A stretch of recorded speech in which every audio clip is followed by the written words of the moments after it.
that the nervousness that my lecture might fall short of the scholarship displayed earlier on this occasion by my predecessors, and the second reason that I'm slightly fearful, is the fact that I'm going to speak on a theme which is widely referred to, invested with great transformative powers, but inadequately studied in the field of Indian history, and that is demography. So whenever we write anything on Indian history, whether it's on social history, economic history, there's a mandatory chapter or at least some references to population increase, the census said so much, or some occupational changes. So these are certain mandatory references that every research student would make. But usually it stops at that. So I have titled my lecture, Historical Demography of Modern India, A View from the Periphery. The subtitle following the colon is important because of the unfortunate neglect of demography in mainstream Indian historical writings and the subordinate significance attributed to historical processes by mainstream demographic research, and also because the original habitat of historical demography has been the Western world. When we talk about historical demography, immediately France comes to mind, or Britain comes to mind. In the first part, I'll just look very briefly at a kind of a potted history of historiography of historical demography as it developed. And then we'll come to some of the theories and then come to India. Historical demography was studied as a subfield of economic history on the one hand, and past demographic data was used by mainstream historians to prove many of their hypotheses. The decline and the recent return of economic history globally and in India has been frequently commented upon and does not require reiteration here. I think Aditya also spoke about the dying species, but I think like a phoenix, it refuses to die. So that's the good thing about economic history. And whenever we have a severe crisis, that's when economic history people start thinking that, yes, we should study the economy, not just culture and text and things of that sort. You should study all that, but you should also study this. So I'm not going to go into this, the decline and the regrowth or renewed interest in economic history here. What is pertinent to this paper is the fact that even in the heyday of economic history in India, historical demography did not develop beyond rudimentary estimations of population sizes and changes in occupational distributions in modern Indian historiography. While demography is essentially a discipline of the historical present, dealing with propelling demographic change in desired directions at desired speeds in the future, historical demography, like history, attempts to unravel the past of those processes that are of significance to the historical present. Because when I was driving down to this place, there's a lorry in front of me, a truck in front of me, which said, "Hamare do, hamara ek," which, if you remember the older days, it was not ek, it was do, and before do, it was teen. So demography mainstream demography wants you to take demographic processes in a particular direction at particular decided speeds decided by policymakers. Whereas historical demography is different from this. It looks at the past of these processes. So my presentation today is an attempt to make the case for paying greater attention to historical demography, a subdiscipline dealing with the most basic processes of human life that has the potential to intervene in many of the long-standing debates in Indian history and in history elsewhere also. So it's divided into three sections. I'll start with section 1, which is the development of historical demography. Please excuse me if this is well known to the audience here. The birth of historical demography can be dated exactly to 1 year, to 1958, when French scholars applied the new method of family reconstitution to nominative records.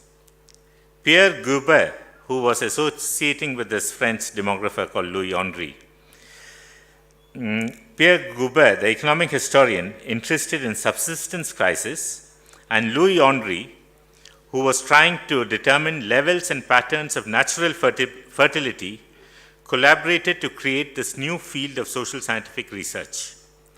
The publication of the research on the village of Crouly in Normandy showed how detailed demographic information about age-specific mortality, fertility, and nuptiality could be collected from parish registers much before census and registration figures became available.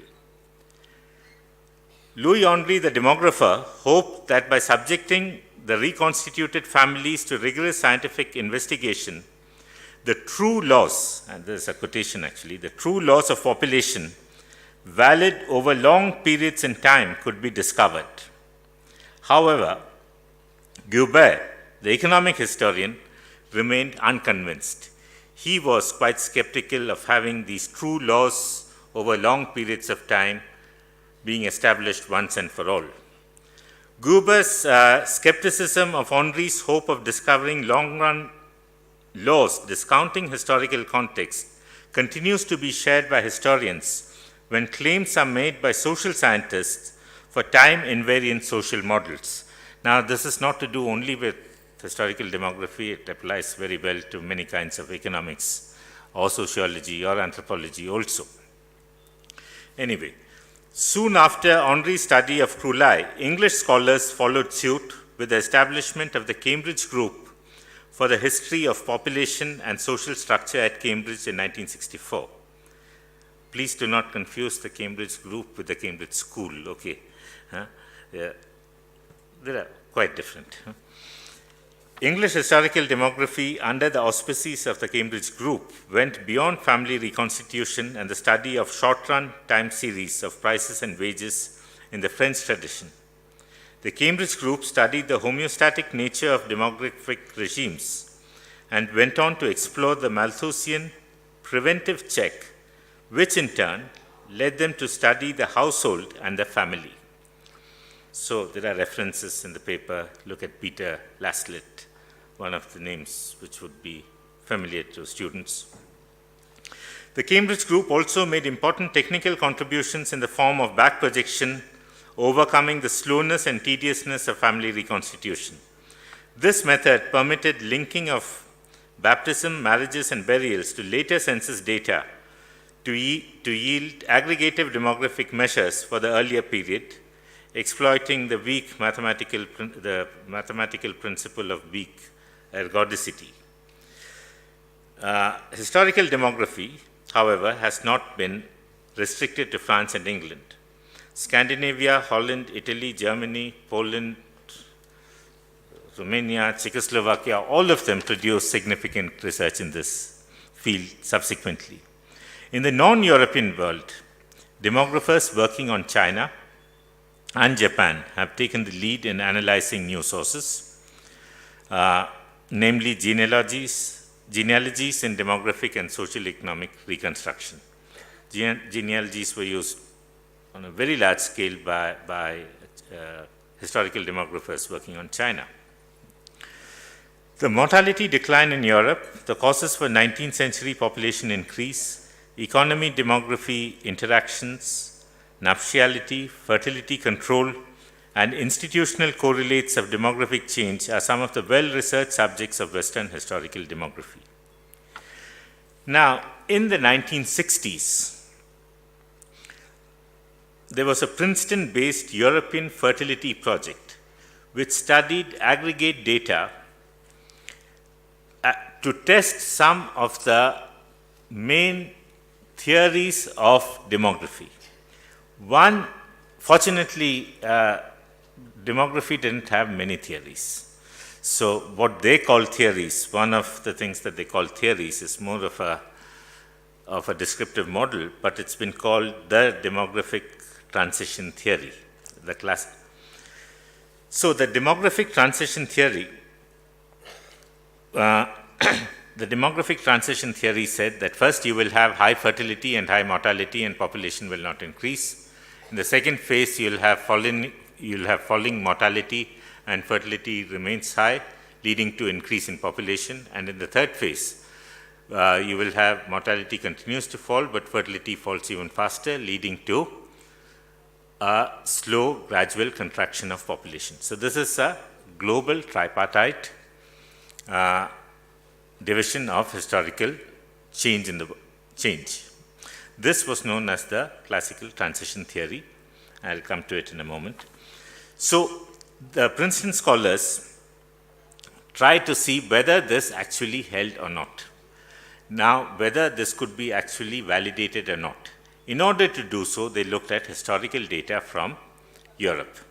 So that was the 1960s European fertility project, which went back to historical data in order to validate current demographic theories. Demography received some of its basic operational categories, such as natural fertility and the demographic transition, from historical demographic exercises. Historical demography also became crucial in the testing of large theories of modern demography, the other large theory being the Malthusian laws of population change. So history played a very important role in testing these two theories. One, Malthus's long-run theory of population change, and the tripartite demographic transition theory. Malthus's main contribution was to enunciate a homeostatic cyclical view of population movements. Population outstripping food supply leading to crisis could be averted by the preventive check in the form of postponed or averted marriages in the civilized European West. Actually, he says the civilized Christian European West, with others condemned to the so-called positive check that took the form of war, disease, sterility from sexually transmitted diseases, polygamy, and vices including infanticide, abortion, and contraception. Remember, Malthus was a believing Christian and therefore he was against contraception. The general Malthusian model, with its claim of universal applicability, was characterized by an unchanging or balanced, self-balancing or homeostatic population economy equilibrium via the operation of the preventive or the positive check. And this made it very easy to understand and made it popular across countries, including India. Along with this, the class anxiety in Malthusian writings made it politically significant, and one of the direct outcomes was the Poor Law Amendment of 1834, whereby outdoor relief was substituted by urban workhouses in Britain. Malthusian anxiety to control population appealed to a wide range of groups in India. A striking parallel to the Malthusian opposition to English poor laws was the famine relief measures in India. As India was being ravaged by deadly famines, the Governor-General Lord Lytton was of the view that famines resulted from the fact that the Indian population has a tendency to increase more rapidly than the food it raises from the soil. So taken straight from Malthus. Successive census commissioners up to 1951 emphasized the Malthusian danger of overpopulation. The need for government intervention in terms of family planning was raised as early as 1931. You find references to this in the 31 census. These recommendations were repeated by the Indian Famine Inquiry Commission of 1945 that investigated the Bengal famine, and in the following year by the Joseph Bohr Committee's study on India's health requirements. Now, even before the coming of independence, Indians ranging from the radical Jawaharlal Nehru, the Congress's National Planning Committee, the Eugenics Association, the Maharaja of Mysore, were all convinced of the need to reduce the population in India if the country had to develop. So we see how this idea of overpopulation catches on to a wide range of, people get influenced by it. This state of demographic thinking in India at the time of independence very neatly dovetailed into post-war United States prescriptions for development in the Third World in a context defined by America's growing worry at communist expansion. The so-called transition theory, which was first presented in 1929 by Warren S. Thompson and restated in 1944 by Notstein and Kingsley Davis. Kingsley Davis, I'm sure many of the students here would have read Davis's book on the population of India and Pakistan. By Notstein and Kingsley Davis to become the guiding theory of demographic change. In this evolutionary and functionalist model of fertility decline was necessarily consequent upon industrialization and modernization. Within a space of just about half a decade, alarmed by the expansion of the communists or the spread of the communist movement, Notstein and subsequently Davis revised their recently pronounced model of demographic change, because they are coming out with this restated model right at the end of the war. Soon after that, they within about less than 10 years, they change. And they say that they revised their recently pronounced model of demographic change very significantly, seeing fertility control as a necessary condition for long-term control of fertility. Earlier they said that fertility control contraception could be there, but it is only an ameliorative. You have to bring about industrialized modern economic development, industrialization, to reduce fertility in the long run. But if you read the literature, it's very interesting. It happens, all these people are on a trip to China. And when they are in China, there's a major battle which is won by Mao. The communists still haven't come to power, but after this battle, it is very clear that the communists are going to come to power. So when Irene Tauber, Davis, all of them come back to the United States, there is a restatement of the demographic transition theory. The immediate goal of American demographers was to convince Third World leadership that population control was both possible and necessary, and they found receptive takers in the form of the Indian government. So, and you have a large number of, soon after the war, you have population research centers coming up across India, one being in Delhi University, in the Institute of Economic Growth, you have one in Bangalore, one in Bombay, it's across. And all of them are doing surveys to find out about knowledge, practice of KPP surveys of contraception.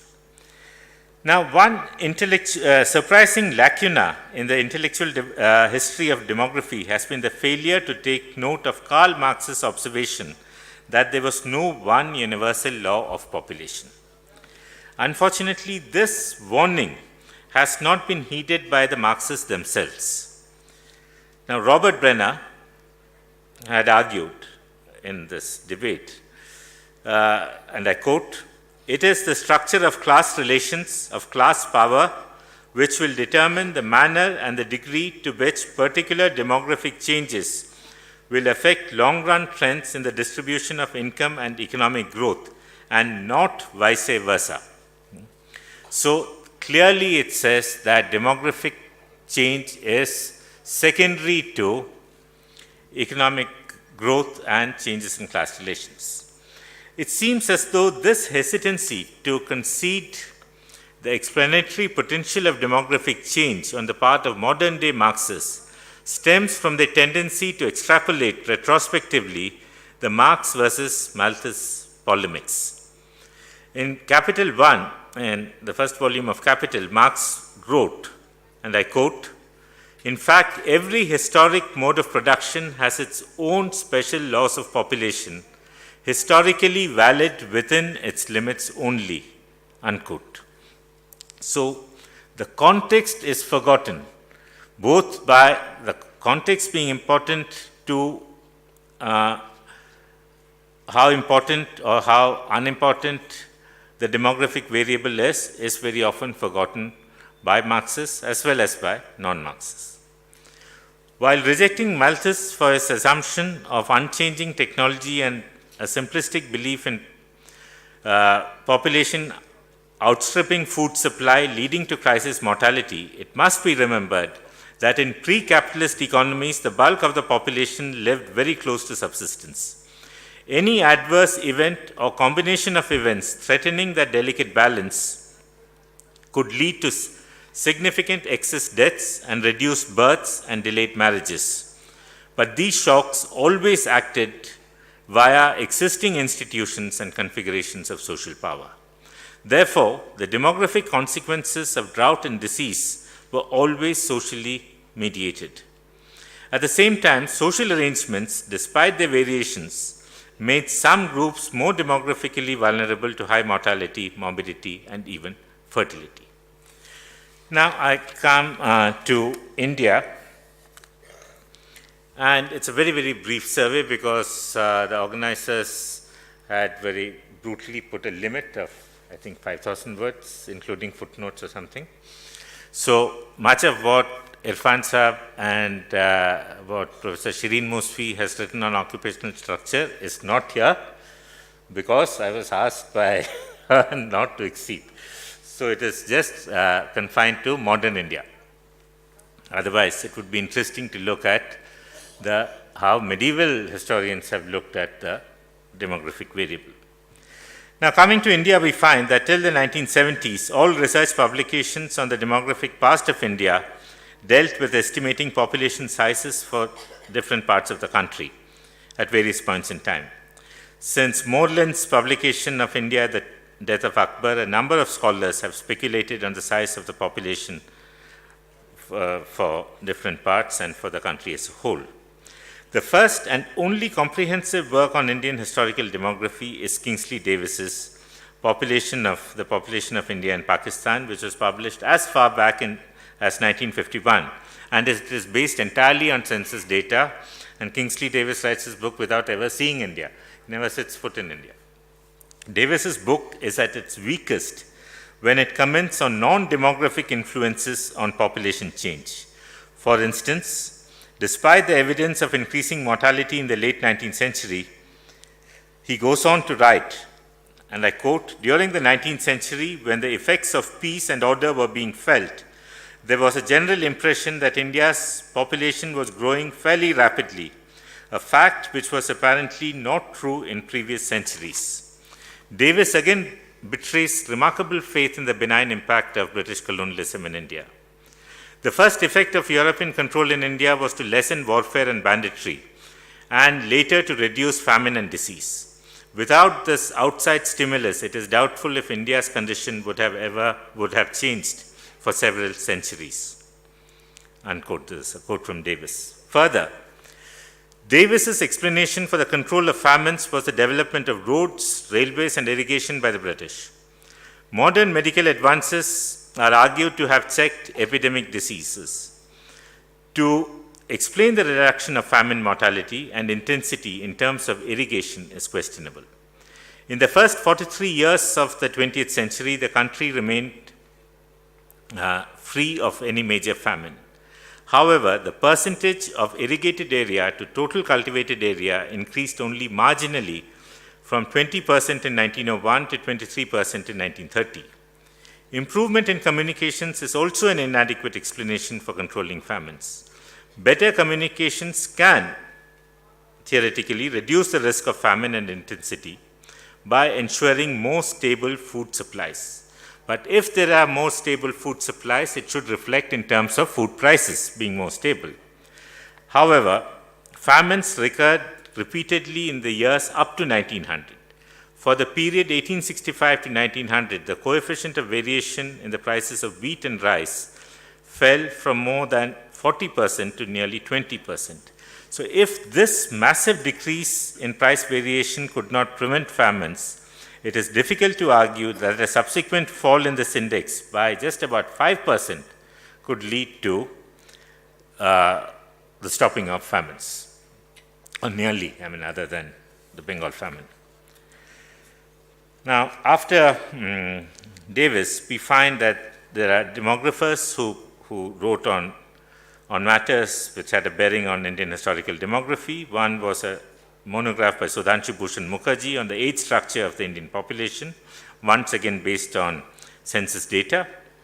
And then there is a compilation of information by Leela and Praveen Visaria's contribution to the Cambridge Economic History of India, Volume 2. So part of it was based on Leela's own research.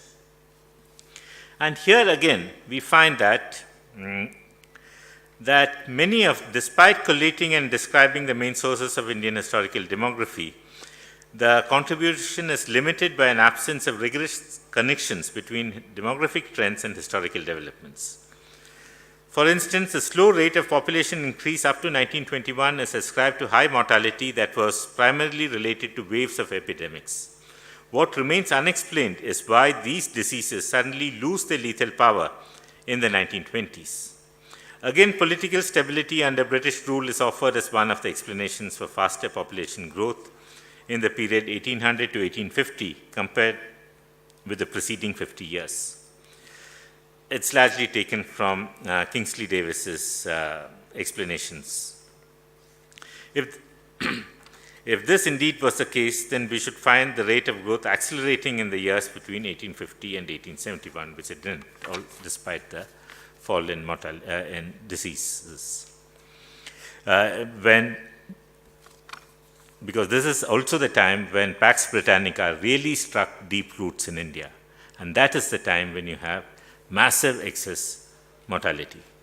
The next important publication was a collection of articles by Tim Dyson. Dyson's volume investigated Indian historical demography using standard tools of technical demography and using vital registration as a source for the first time. Because till now, everybody had depended only on the census. Tim Dyson and some of the others contributors used registration data, which is annual or even monthly. So, as a historian, we are happy when we get data which is much more granular in nature. So, this was one of the major contributions. What he does is they use standard demographic techniques and apply it to Indian historical data, including annual serial historical data. After the publication of Dyson's volume, a number of articles were published on various aspects of the country's demographic past that went beyond mere estimation of population size. New sources were brought into use. Accepted explanations of demographic change were questioned. Standard demographic techniques were used to study historical data. A few of the works on Indian demography have incorporated the past in the analysis of contemporary issues. Some examples being Monica Dasgupta's work on fertility transition in Punjab, K.S. James' piece on Kerala, where these are mainstream demographers who sensitively used historical information in trying to understand the issues at hand. Demographic changes have now begun to be seriously considered as reliable evidence for social impact of political and economic policies. By implication, demographic events and processes which were earlier imagined as natural or simply a function of modernization are contextualized. Amartya Sen used the Bengal famine of 1943 as a case study to dispute the food availability decline and to emphasize the socially uneven collapse of entitlements and state institutions as explanations of famine. Amiya Bagchi has highlighted the need to study many aspects of demographic change in economic history as specific processes embedded in historically determinate and changing production regimes. Modern Indian history, or the history of colonial India, has been one of the most vibrant areas of historical research in India. For some decades now, social history, displacing the earlier dominance of economic history, has been in the ascendant. However, social historians of India have paid scant attention to demographic processes of the past. Much has been written on culture, on cities, on urbanization, but very, very basic processes such as births, deaths, marriages, childbirth, contraception, family history, migration have largely escaped the interest of the Indian social historian. Yes, there are novels written on migration, there are articles written on a text based on migration, but when it is being written without much reference to the demographic sources, available demographic sources on any of these areas. Now I come to the last section, which is, do I have 10 minutes? Yes. Historical demography in the service of modern Indian history. In this section, I draw upon my own research on the historical demography of southern India and that of other scholars to show how this subfield has questioned, accepted large theories, and how it can be used fruitfully to contribute to some of the major debates in modern Indian historiography. First, a brief note on the sources. Demography cannot be studied without some minimum quantitative information on population, births, marriages, deaths, migration, preferably in the form of time series. Such information became regularly available in largely comparable form with the decennial All India censuses beginning in 1871-72, and most scholars have used the source disregarding other more difficult to find sources. One of the problems with census data is that it is available only once in 10 years. Historians are interested in events and conjunctures requiring temporally more granular data. Indian historical demographers have shown how, after careful corrections, the colonial vital registration data can be fruitfully utilized to study monthly and annual patterns of demographic change in association with relevant economic, political, and meteorological covariates. A similar important source, limited to pockets of Christian population in some parts of India, are parish registers. Only very little work has yet been done on the source, and if somebody is ready to spend some time in different churches, they have to go to each individual church. There is a wealth of information that is there and which can be used. And this will tell you help you reconstruct a social history of when did women, marriage practices, when do they get married. I mean, we are not taking one character from a story, we are talking about large aggregates, the age at first marriage, or number of children, the interval between childbearing, mortality, diseases, and you can even get other data on, for instance, the parish registers often tell you about what is your occupation. So, does the carpenter have as many children as the trader? Or does the landlord and the agricultural worker, even caste is there in Indian parish registers? Because many of them usually caste, because if you look at the early parish registers, they will tell you of the caste that you're converting from. So it takes some convincing, but once you convince the church authorities, they usually let you have it, but it asks you to keep it confidential. So you can keep individual data confidential, but at the same time, it's a mine of historical information that awaits anybody who's interested in the form of parish registers. For instance, Kerala has it, Goa has it. Unfortunately, Delhi and so on do not have it because the Christian populations are very small, and the records were also, they got lost at the time of partition. So, but Goa, Kerala, I don't know about the northeast.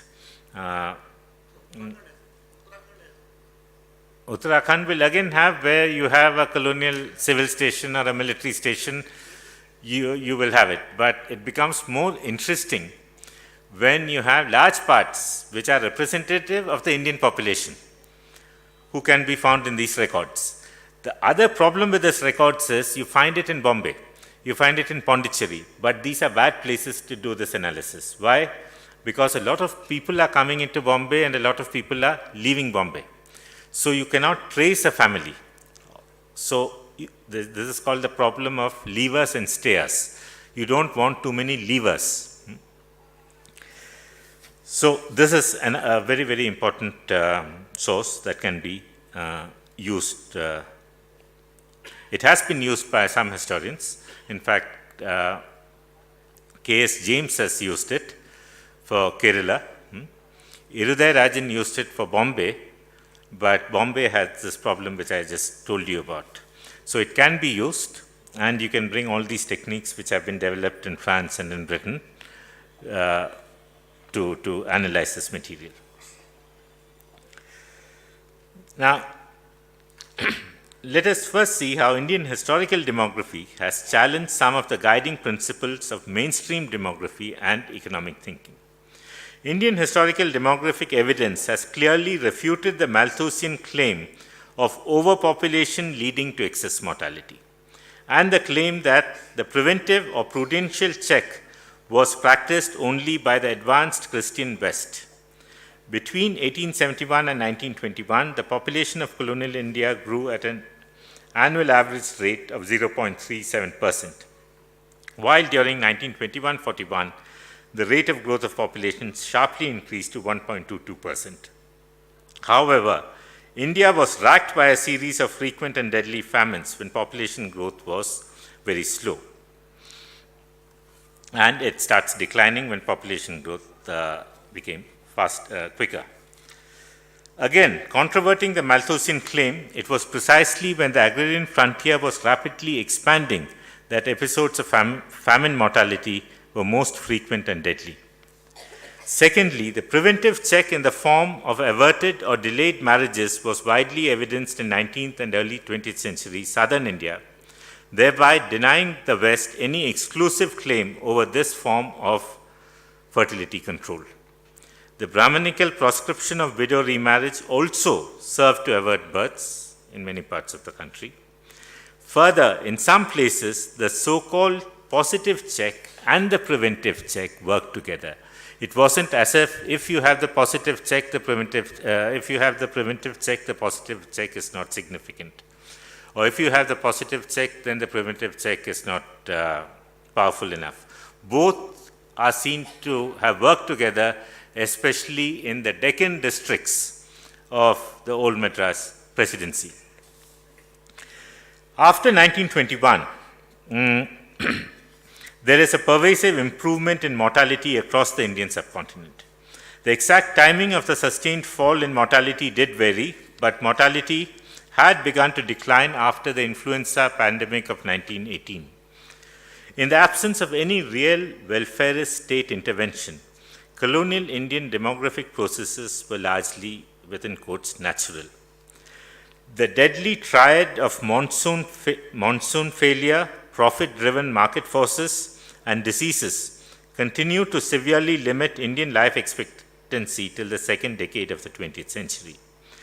Only when this lethal concatenation was broken did mortality begin to decline in India. Colonial health and other public welfare policies had no ameliorative impact on mortality levels. And I say this without any riders. The question then is, why did the death rate fall? In a context where the state did little to make any substantial improvements in the lives of ordinary Indians. The colonial government of India was firmly wedded to maintaining a balanced budget and had very little funds to spare for public welfare. And this, for many of us it is well known. Some people might argue against it. The per capita spending under the head of medicine and health was most meager, amounting to rupees 0.07, 0.14, 0.11 in 1900, 01, 1920, 21, and 1930, 31. So, which in a way means that virtually nothing was spent. And health expenditure increases only in 1946-47 do we find the expenditure increasing to 44.69 rupees. Now, it is pertinent to recall that Sir Joseph Bose's report published in 1946 estimated that there were only 6,000 beds available for about 2.5 million patients in India. In other words, most Indians died without seeing the inside of a hospital in colonial India. So this story about, there's a lot of work on medicine these days. But this medicine, somehow, this Western medicine, modern medicine, just doesn't get to the ordinary person. Ira Klein, discounting the state's role in attenuating high levels of mortality in India, argued for a more epidemiological thesis to explain falling death rates in India. However, there is no available evidence in Indian historical demography to posit such a connection. Spelling error, it's not Sumit. Sumit Guha has clearly shown the lack of empirical basis for Klein's thesis. However, Guha then goes on to argue that reduction in the volatility of Indian food output, which in turn was determined by more timely and adequate rains, explain India's falling mortality. This argument is correct per se. While per capita food output decreased in the post-First World War period before 1947, so did the coefficient of variation in the food output series. That is, the fluctuations, although there is a secular decline, the fluctuations become attenuated. What this implied was that, although there was slightly less food to eat, the marked fluctuations declined. This reduced mortality, especially crisis mortality. Agricultural output and rainfall variation data do show a declining trend from the 1920s to the 1940s. Guha's contention that increased stability in food output, despite stagnation and decline, lowered mortality is plausible. However, it is more difficult to posit a direct, simple correlation between variations in the quantum of rainfall and output fluctuations. Even agriculture that is entirely monsoon dependent is affected not only by the variations in the quantum of rainfall, but is also very significantly impacted by the timing of the onset of monsoons and rainfall distribution across the monsoon months. This part of Guha's argument needs further substantiation. At the moment, the agricultural output-driven mortality decline thesis, though partial, appears to be the most plausible explanation for the riddle of India's population mortality decline. Here we add to this thesis by arguing that along with an increased stability in food availability, the Depression also witnessed a fall in the inequality of landholding in most of the study districts being the districts selected wet districts and dry districts of old Madras Presidency. So here we find, and David Ladden writes, uniquely in Kerala, Tamil Nadu and Karnataka, trends and patterns of inequality in landholding spanning richer and poorer regions have favored populous middle and lower castes. Though the Depression in India certainly did not benefit agriculture in terms of economic returns or productivity, with a swelling in the numbers of poor cultivators who got access to land in a context of falling food prices and the flight of the wealthier farmers from agriculture, it is possible that their attempts to stave off hunger improved somewhat. This possibility needs to be studied in greater detail to understand mortality decline in India. I have shown this for selected districts of Madras Presidency, but it has to be done on a much larger scale for it to be a more significant alternative thesis. It also supports the assertion that demographic change is not natural and exogenous, but it is related to socially specific patterns of expanded reproduction of labor. The demographic histories of southern India, especially its record of fertility when aggregated over the long term, stands out in clear distinction from the rest of India. However, on exploring further, this large putative South Indian pattern dissolves into more than one trajectory of change, trajectories that were premised on varied production processes, existing attitudes to marriage, class configurations, and varying interventional capabilities of the developmental state in the years after independence. Specific intersections of the conjunctural and the long term speeded up fertility decline in some regions, whereas its absence precluded any such spectacular transformation in others. So here I have contrasted the wet and the dry districts of southern India, of old Madras Presidency, which form most of southern India, and showed the different trajectories of demographic change. Secondly, the age at first marriage in southern India, though low by Western standards, was much higher than the mean age at marriage for the country as a whole. This north-south difference comes across as a demographic characteristic of long-standing, going at least as far back as the late 19th century. The demographic behavior of the famine and crisis mortality-prone dry Deccan districts of southern India contradicts the neat Malthusian spatial and temporal division between, which I mentioned earlier, between the positive and the preventive checks. The Deccan and even late 19th century Malabar, despite frequent mortality peaks, regulated nuptiality by ensuring that a large proportion of their population in the reproductive ages remained unmarried.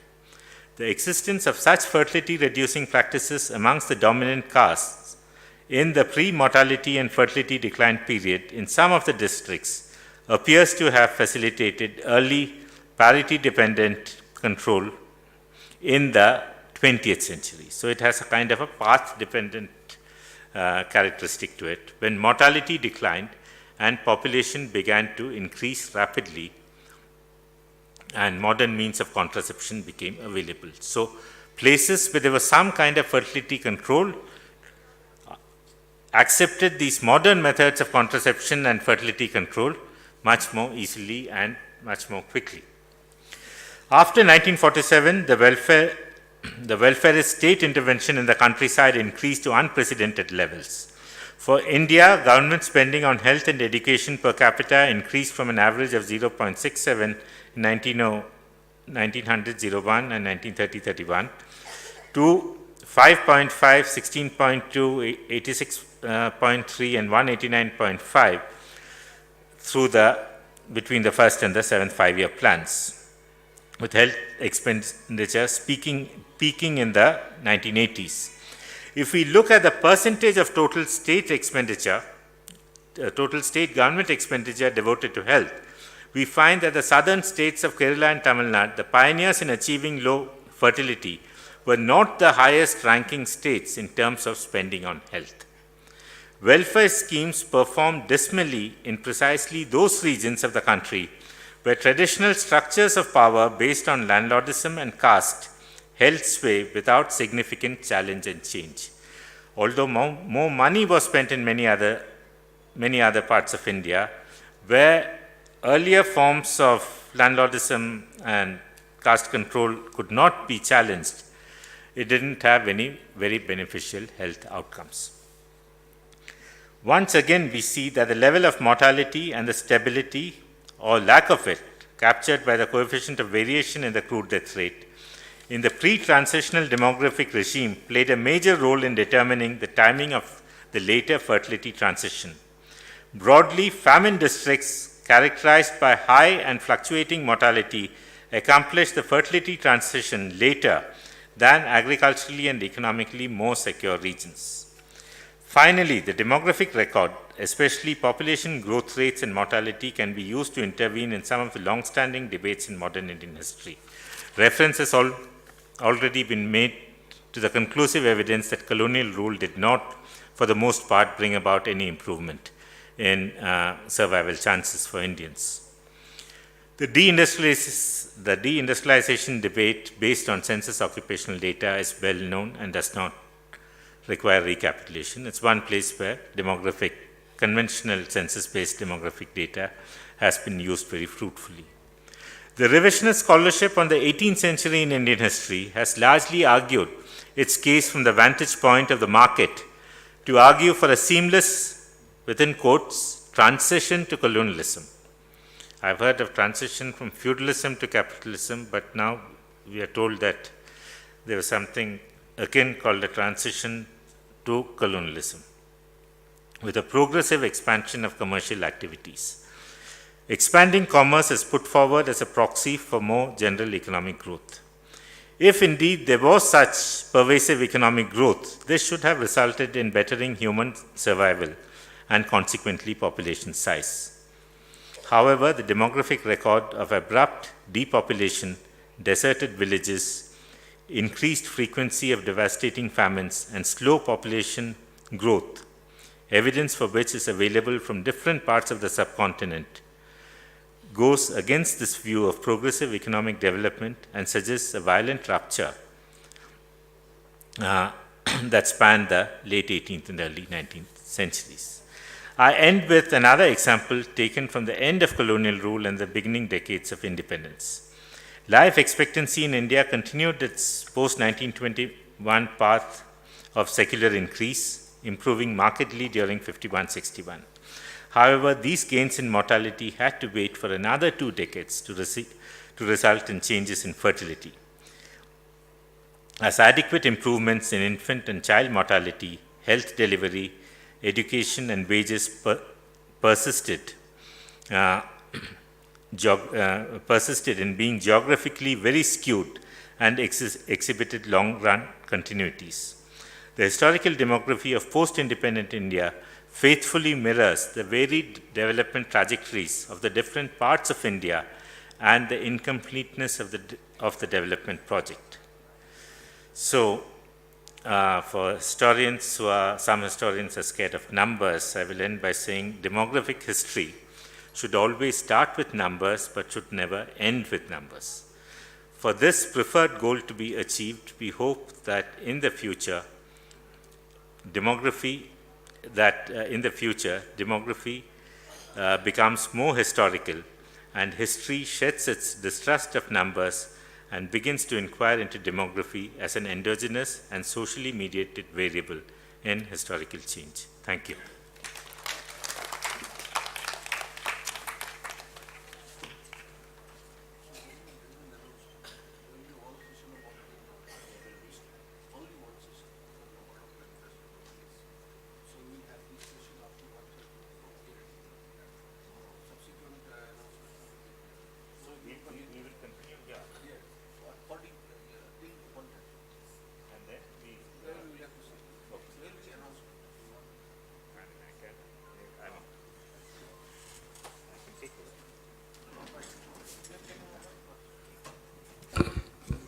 Before Professor Gopinath begins the session and the reading of papers, etc., he's kindly agreed to take a few questions, comments on his paper.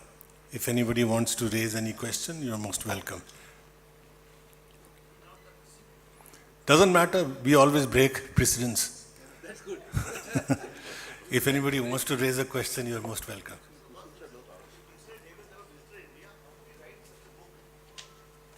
Sorry?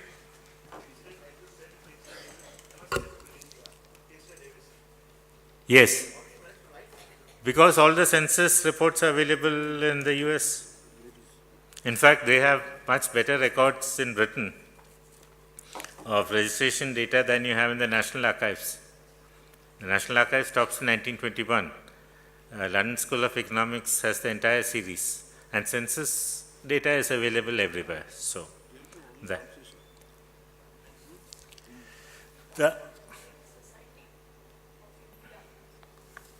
I can't hear.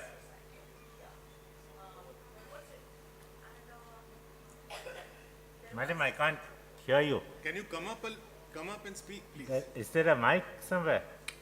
There is no mic.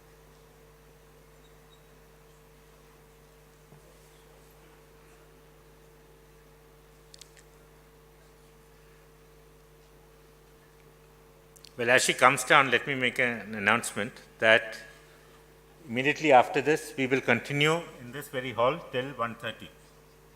And after lunch, we will go to the academic halls. Okay. Yes, I can hear you from there. Yes, tell me. Yes.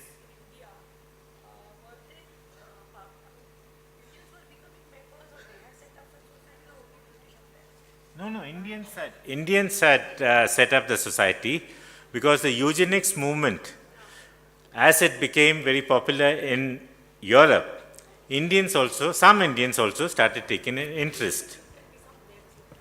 Lady Rama Rao. Then we also had the Planned Parenthood Association. So all these things are being taken up in India by Indians after hearing about its development in Europe, and they feel that this can be productively, these ideas, these techniques can be applied to India with beneficial consequences. Yes. Of? Yes.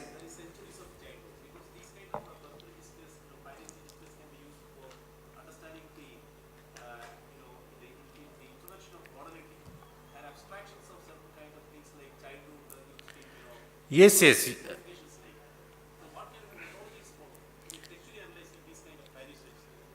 It's not textually, you will have to quantitatively analyze in terms of life course studies. Because here you have the entire life course. From the time you are born, you are marked in the register. Then, if you die soon after, you will again be marked in the burial register. But if you don't die soon enough, you might get married. So you will be there in the marriage register, and finally you will end up in the death register or the burial register. So, how many children are born? Frequency of birth. Are these people being educated? Are the relations educated? Because the French have done a lot of work on godparents. Because the godparents, can they write? Are they literate? So, then from what radius of area are people coming for the baptism? All this is recorded. So, the social history, not just of childhood, but of the family, of these life processes, this forms a very, very important base for that. That's all. That's, Thank you. thank you. So, we will start with This is the, You will just start the thing. You'll start the thing. yes, we can start. Okay. The reading of papers will now begin. Professor Gopinath will chair. please don't tell about this thing except the organizers. This is the list of papers.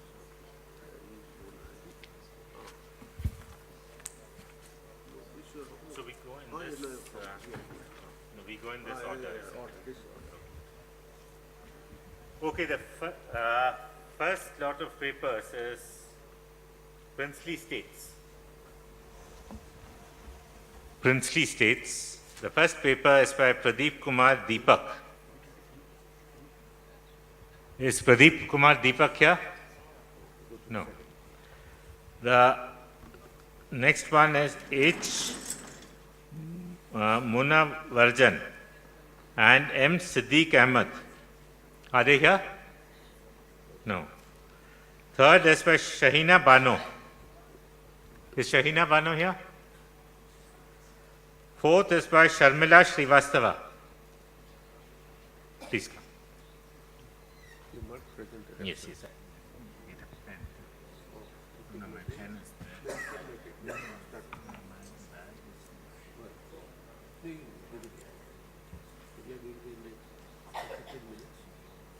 15 minutes?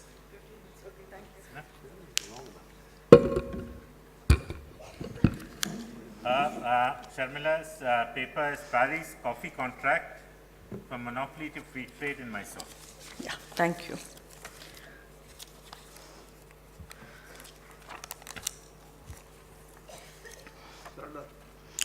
Paris Coffee Contract, 1823 to 1837, from monopoly to free trade in Mysore.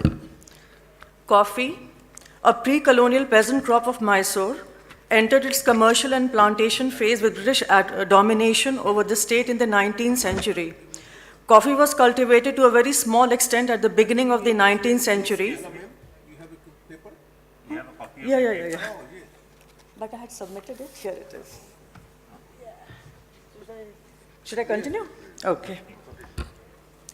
Coffee was cultivated to a very small extent at the beginning of the 19th century in the Malnad region of Nagar division of Mysore state. The first phase of expansion of coffee cultivation and trade is associated with the farming out of Varam, that is half the crop share entitled to the Mysore government, collection to Messrs. Parry, Dare and Company, a European agency house of Madras from 1823 to 1837. This was the period of ijara dari or revenue farming in coffee, and this connection was a manifestation of globalization as Parry catered to the European market. Generally, we see that revenue farming is seen within the binary of either engendering development or exploitation of the local agrarian economy. This paper argues that in Mysore, the phase of ijaradari was initially conducive and beneficial to coffee cultivation, and after some years restrictive and oppressive to coffee cultivation.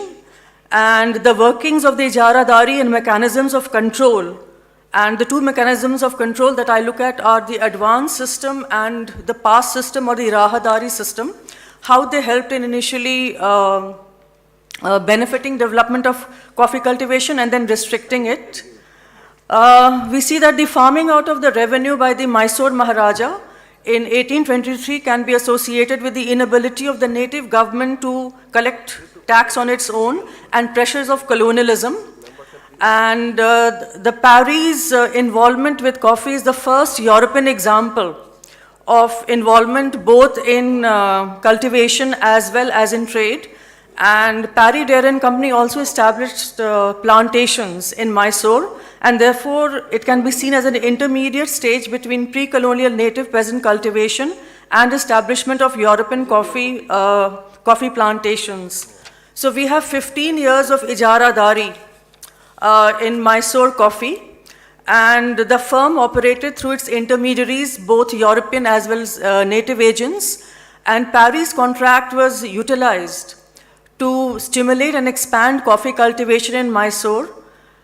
And we are told that native agents encouraged this lucrative branch of agriculture by lending funds to ryots, which was repayable after the plants came into bearing.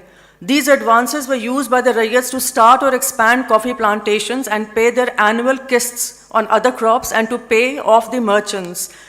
And we see that the company had the right to collect half of the crop, as its share, but soon it started buying the second half also, and it established what has been called a virtual monopoly over procurement of coffee produced from Mysore.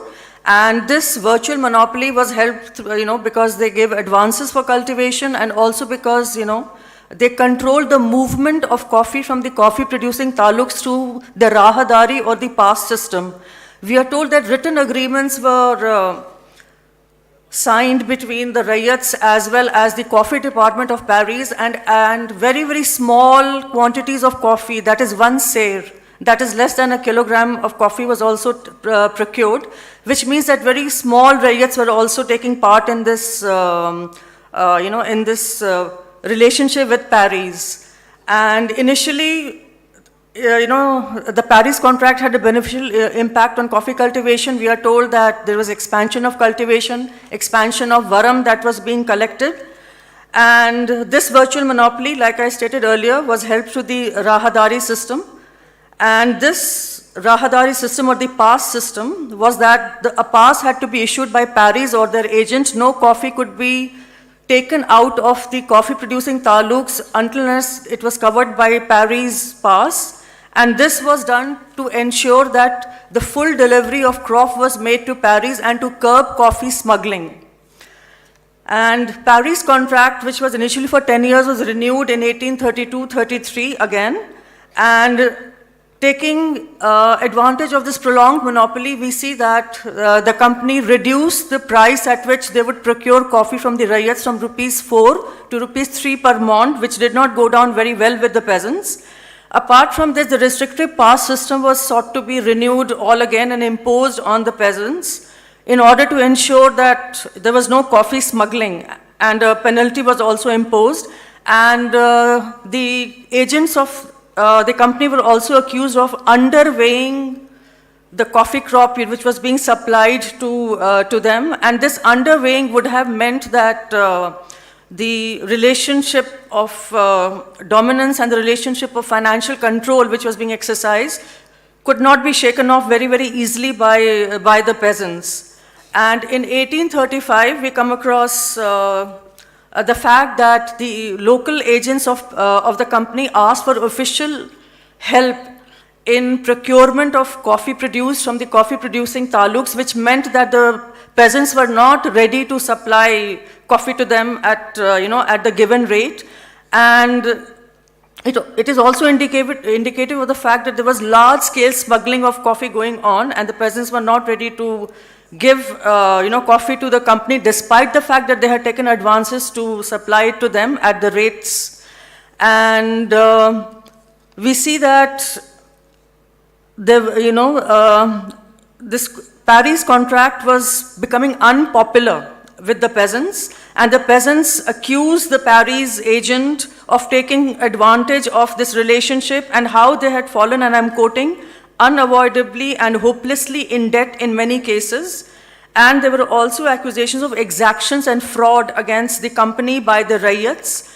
And we get to know that, the rates at which coffee was being procured by Paris agents was actually going down, and how the Gaudas, or the dominant peasants and the village headmen, were hesitant to expand coffee cultivation in 1835 and 36.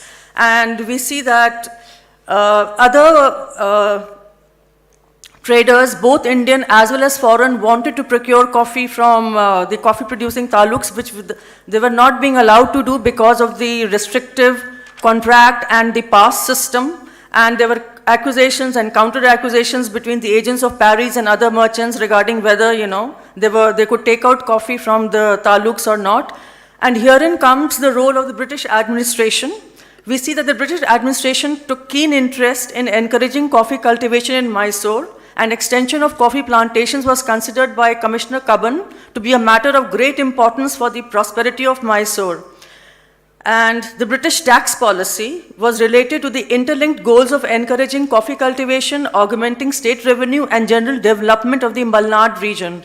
By the mid-1830s, the British administration did not favor crop sharing or batai or revenue farming, with their attendant problems of declining revenue with declining prices, the problems of weighing of the crop, and oppression of the ryots. Apart from this, there was a good amount of debate amongst the British officials regarding how coffee cultivation could be encouraged. And they were coming to the conclusion that it could not be encouraged under this heavy varam, in which half of the produce was taken as tax, and the restrictive contract system, and the virtual monopoly that had been established by the renter. And we see that in December 1837, once the coffee contract of Paris expired, revenue farming was abolished, and the tax policy over coffee also changed from crop sharing, half of the crop sharing, to halat, or an excise duty of ₹1 per mond of 28 lbs of pounds of coffee exported or sold. And a potent reason for ending of the heavy varam and Paris ijaradari would have been to encourage European planters to settle down in the Malnad, because from 1838 we see the establishment of European plantations in Mysore, expansion of cultivation, increase of coffee prices, and halat returns. Okay. Any questions?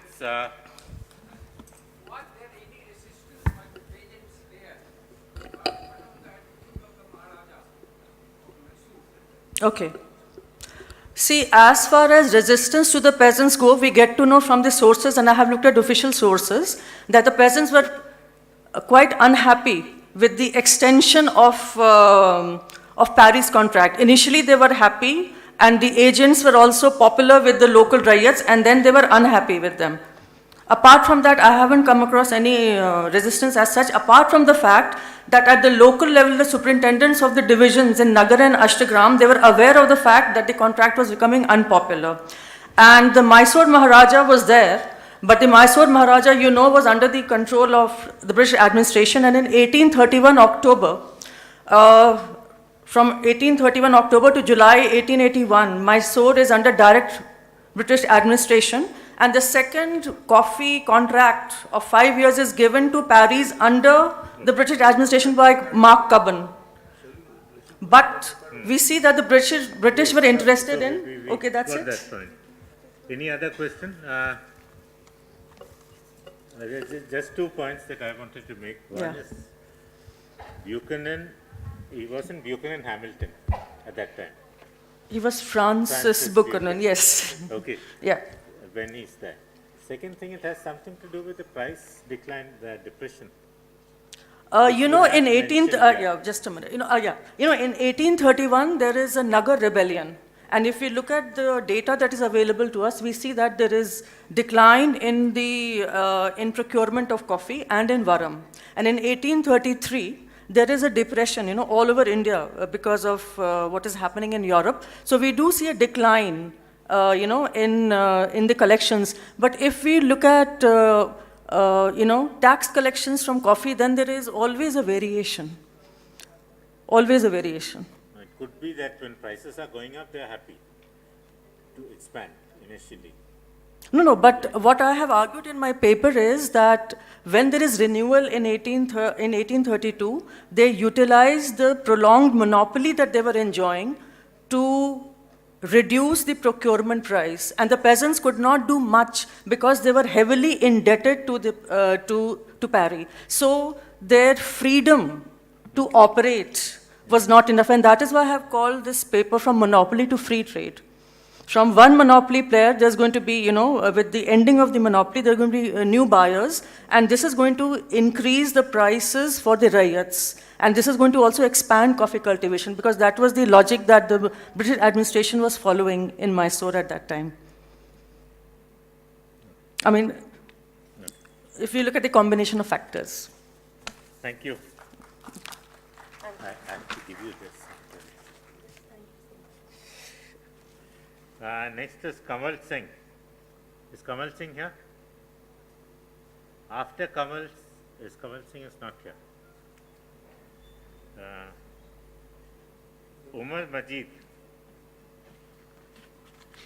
After Umar Majid, please come. Yes, next is Majid here? Majid P. Is Majid P here? No. Madhulika Singh. Safir Ahmed Bhatt. Ask him positively to come up at lunch. Respected teacher, respected chairperson, and other delegates, good afternoon, everyone. And the title of my paper is Kashmir, an Oriental Landscape Through the Eyes of European Travelers. Through the accounts of European travelers, the image of Kashmir specifically as an Oriental landscape over an era extended between the 17th and mid-19th century. In general, we can say that the statement regarding travel texts of the time under focus is that travel literature was in a progressive stage for being a cherished source of knowledge and curious information, and many other novel attributes. Among the contribution of both these passing date towards the genre of travels was an expected thing. Owing to the extensive development of European expansion and imperialism, constantly growing travel records borrowed from and in turn nourishing the images of the East and its inhabitants subsequently collided with colonizing efforts of the time. The travelers encountering the East even sometimes proved an instrument in giving a lease of life to the imperial construction. The purpose of this paper is to give details about their political interest and how the European travel writing on Kashmir, with its own needs and demands to fulfill, have shaped various notions about the Kashmir Valley. The Oriental lands of which Kashmir was a necessary constant figure from the 17th century onwards seemed much closer to Europe. There was a rudimentary idea that would exist to haunt the people of multiple tastes and professions towards the valley. The extensive development in the magnitude of trade ventures and European companies that in the days to come would pay way for the rise of their imperialism gave birth to the process of cultural and cartographic representation of different zones of the world, including Kashmir Valley. What is Have you our given a copy of the paper? There is no copy. Okay, what is your Okay, copy? okay, we'll let him continue. Please continue.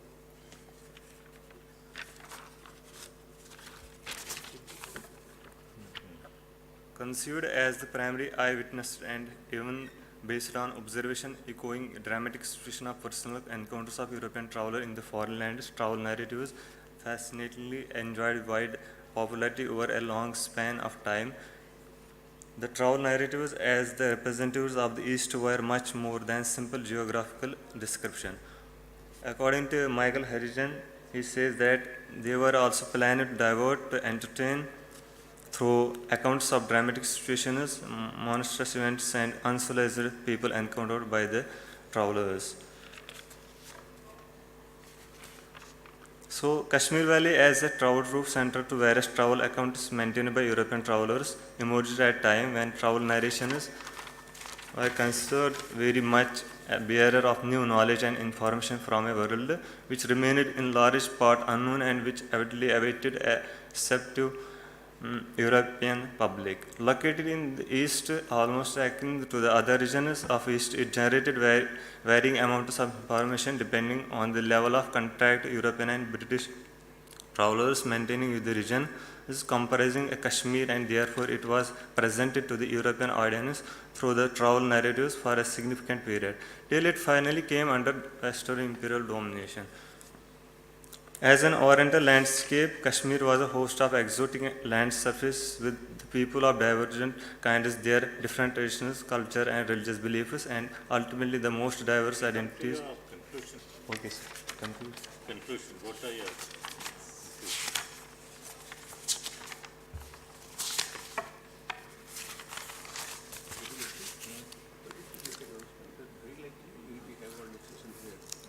So the conclusion is like the travel writing on Kashmir constitutes a substantial portion of European travel writing on Oriental lands and central to such a vast body of textual depiction of a region. Multiple interests of empire, the dynamic role of travelers, travel intentions, and clash of diverse interests were involved. The travel narratives emerged a picture of East which had to meet the twin requirements of faithful transcription and the interest of readership, for which they even compressed with the actual and observer reality. The valley of Kashmir proper stood on the known routes in the high mountains of Karakoram and trade routes into Central Asia, and so became a staging point for all expeditions intent on exploring the inner sanctum of the mountains or venturing beyond into Central Asia. These later narratives encompass a host of motivations, but all are constructed against the state activities depicted in the majority of travel narratives on Kashmir. Gradually, the strategic importance of Kashmir to the British became evident, and travel writing beyond the veil assumed a political dimension. Likewise, as European travelers explored its strategic importance to serve as scientific boundary term, it religiously backward and keen awaited for reorganization excessively exotic and nostalgic that they need to visit. Therefore, most of the travel accounts explain Kashmir region for the imperial viewpoint, and thus on the path of travelers, travel accounts of Europeans began to echo like to the voice of English imperialism, and their encounter with Kashmir was on behalf of the empire. Though all these imperial concerns have rendered the travel texts of European travelers who choose to inscribe and represent Kashmir. Thank you. Any questions? Please give a copy of your paper here. Any questions, comments? Thank you. We will break after this. We'll break for lunch, and after lunch we at 2:30. He's saying sharp. At 2:30 sharp, we will assemble in, what's it called, the academic halls. And I hope that the audience will be there in the academic halls also, in the session after lunch. Thank you. G29 and F48. G29 and F48 from what it is. Okay. 230 from 230, there will be two places. G29 and F48. G for golf. G29 and F48. Earlier played the same. There is no two sessions, only one. Okay. You just said to G29. Let's see. No, how let's many see. there are. Where you take the No, I have that. I have to look through my black note. Huh?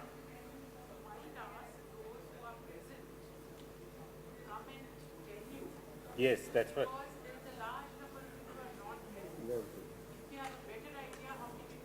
Yes. We can. That's true. Yeah, that's true. Uh, Yes.